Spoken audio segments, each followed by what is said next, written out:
நேர்கடைபெறையும் மற்றும் ஒரு காணொலி வாயிலாக சந்திப்பதில் பெருமகிழ்ச்சி அடைகிறேன். குறிப்பாக இன்றைய தினம், அதாவது 2025 11ஆம் மாதம் 3ஆம் திகதி என்ன ஒரு முக்கியமான ஒரு விடயம். சவுதி அரேபியாவில் இருக்கிற அனைத்து தொலைபேசிகளுக்கும் இன்றைய தினம் ஒரு ஒலி எழுப்பப்பட்டிருந்தது.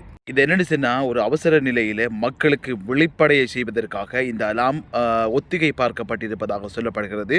குறிப்பாக உங்களுடைய தொலைபேசிக்கும் இந்த ஒலி எழுப்பப்பட்டிருந்தால் கமெண்ட் பண்ணுங்கள் நீங்களும். இதில் என்னென்னு சொன்னால், இன்னும் ஒரு சுவாரஸ்யமான விடயம் காத்திருக்கிறது. என்னவென்று சொன்னால், சவுதியா விமானத்தில் பயணிக்கின்ற பயணிகளுக்கு அதிவேக இன்டர்நெட் வசதி. கடந்த வெள்ளிக்கிழமை பயணிகளுக்கு அதிவேக இன்டர்நெட்டினை வழங்குவதற்கு நோக்கமாக கொண்டு விமானத்தை அறிமுகப்படுத்தியது சவுதியா. முதற்கட்ட சோதனை நடவடிக்கை முடிந்திருக்கிறது. குறிப்பாக சவுதியா விமானத்தில் பயணித்த பயணிகள் அனைவருக்கும் அதிவேக இன்டர்நெட் வசதி வழங்கப்பட்டிருந்தமை குறிப்பிடத்தக்கது. மற்றொரு காணொலி வாயிலாக உங்களை சந்திக்க வர காத்திருக்கிறேன். குறிப்பாக நீங்களும் சீமை நண்பன் யூடியூப் தளம், அதே போன்றுதான் சீமை எஃப்எம் ஃபேஸ்புக் பக்கத்தையும் சப்ஸ்கிரைப் செய்து ஃபாலோ செய்து கொள்ளுங்கள்.